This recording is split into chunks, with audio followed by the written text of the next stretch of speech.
Hello, hi. I am Dan Lott. I am the CINC Vice President of Client Marketing, and I am here to talk to you about buyer leads versus seller leads. Which are better? And the reason I'm doing this right now is just this week we produced our quarterly report for the buyer leads. We've been doing this for around a year. I think this is our fifth quarter that we've done it. And this quarter, we have added another report that we've done that covers seller leads. So this is the first time we've ever done it. And after running the data, there was some interesting stuff in there. So I wanted to give a brief report about or a brief overview of what you'll find in these two reports and tell you how you can find them.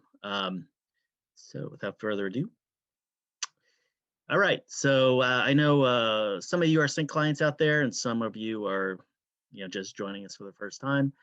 So here's just a little overview of CINC. We have around 3,000 clients in the U.S. and Canada, and that makes us the largest real estate Google agency advertiser. And all that means is that we have a lot of clients, and we do a lot of Google search marketing on real estate, and so we know what we're talking about. We have a lot of data to base this analysis on. And annually, we spend around 20 million plus. I think this year it's going to be a lot more than that on Google advertising, and we've been doing this for since 2012, so around 10 years.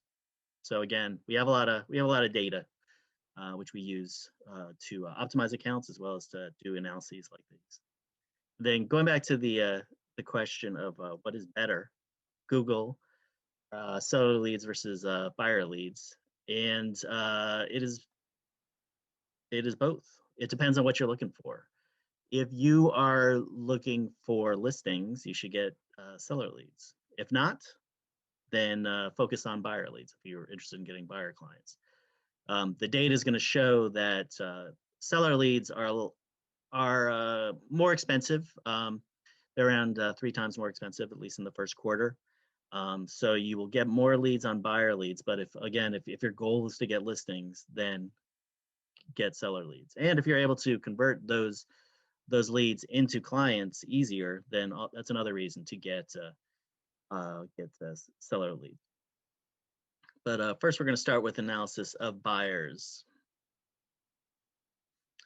Again, we have just had great results on Google buyers. Over the last couple of years, our cost per lead has gone down dramatically. During the first quarter, the average cost per lead was $3.90, which is really good. It is 19% better than 2020. And I was looking at an old presentation that I made this time last year, comparing first quarter of 2020 to the first quarter of 2019.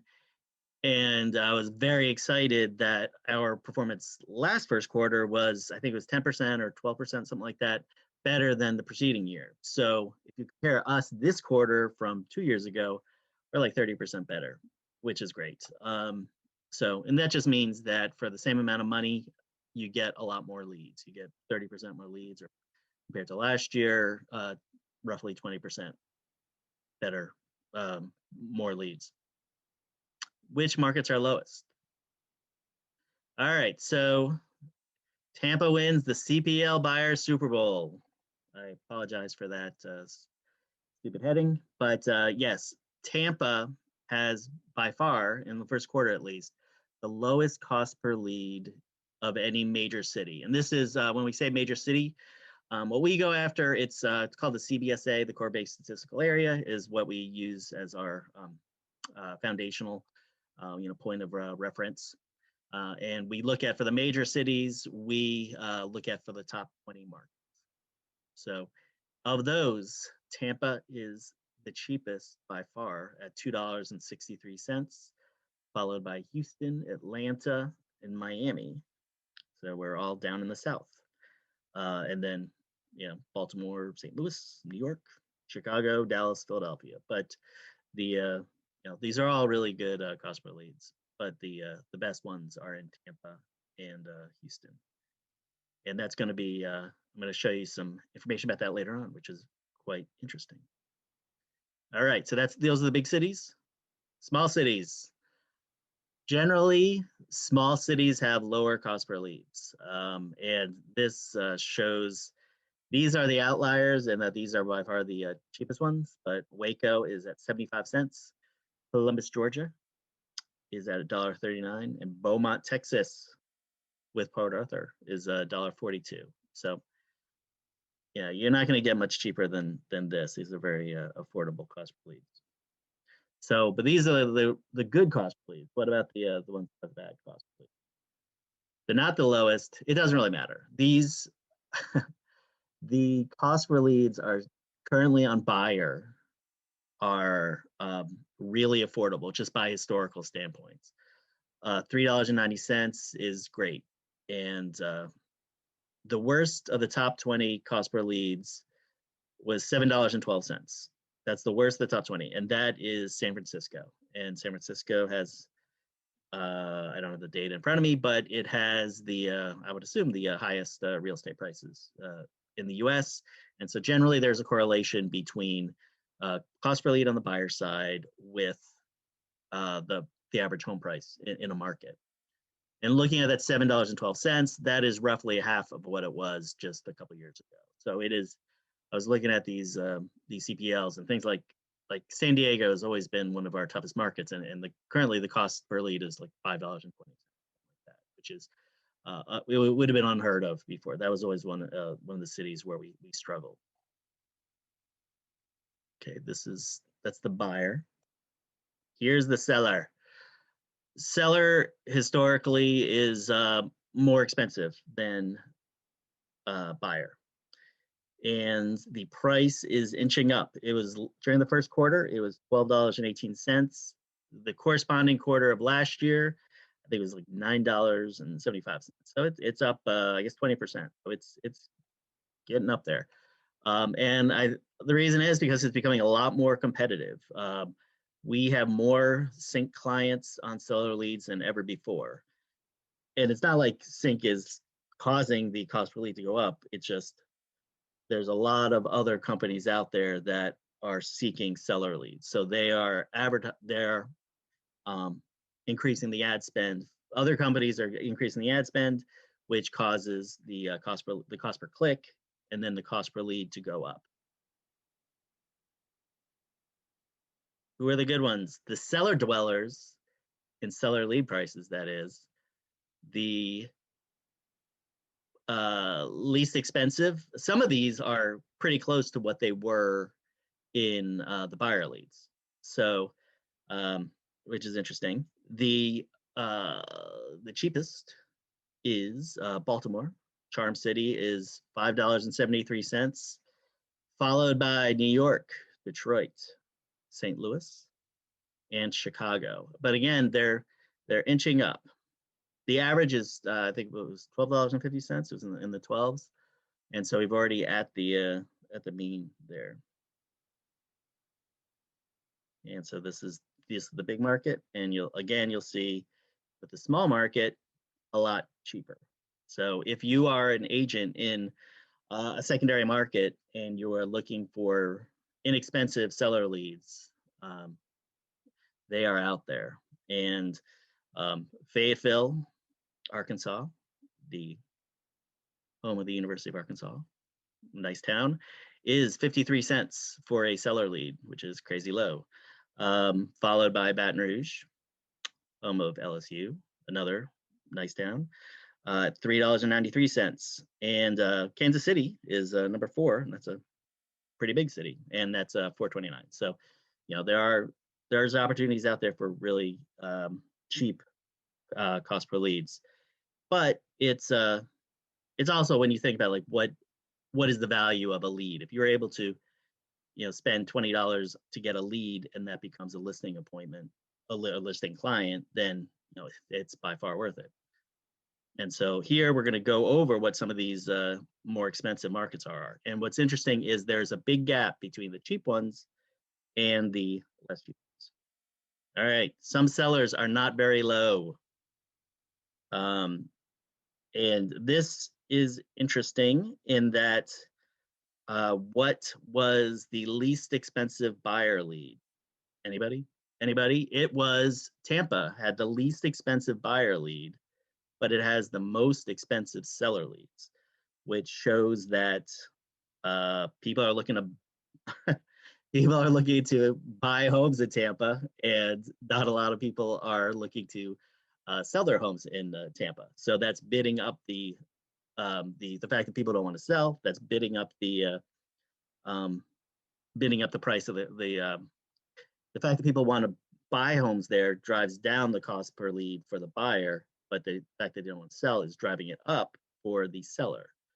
And that's $29.85.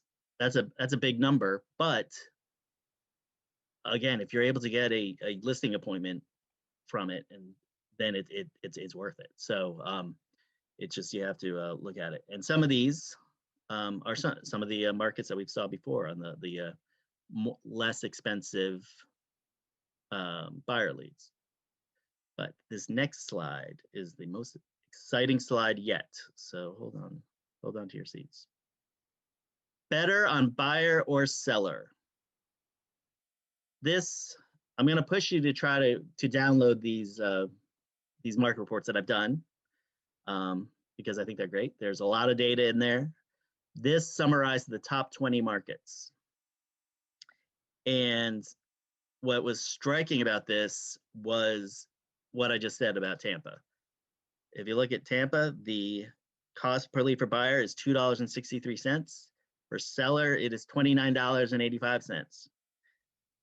There seems to be a somewhat of an inverse relationship between the buyer lead price and the seller lead price. And this is formatting coloring on here. So the blue ones, the blue means it's lower in both of these columns. So like Tampa's $2.63, so it's dark blue. Atlanta's $3.11, so it's dark blue, 308. And then over here, it's the same blue. Like the cheapest one was Baltimore, which is $5.73. That's blue. So you'll see that there's a lot of the inverse. Not all, but a lot. And then so what I did is I divided the seller by the buyer price to create a, I think it's a multiplier. I'm not sure what the number is, but anyway, the higher the number, the greater the seller cost per lead is compared to the buyer cost per lead. And Tampa obviously is the number one. Riverside is up there. Phoenix is up here.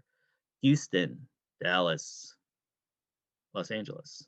Those are the ones that have the kind of they're out of whack with the sellers much higher than the buyers. So that is interesting.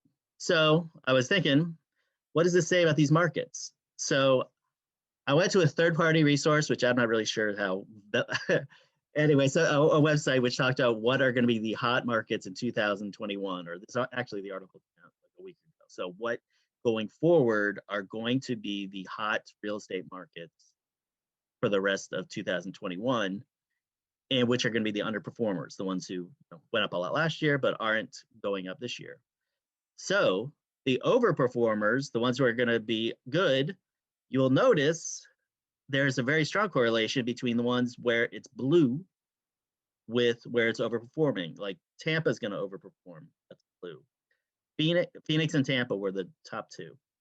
Riverside is going to overperform. Atlanta is going to overperform. That's kind of blue if you look at it. It's squint.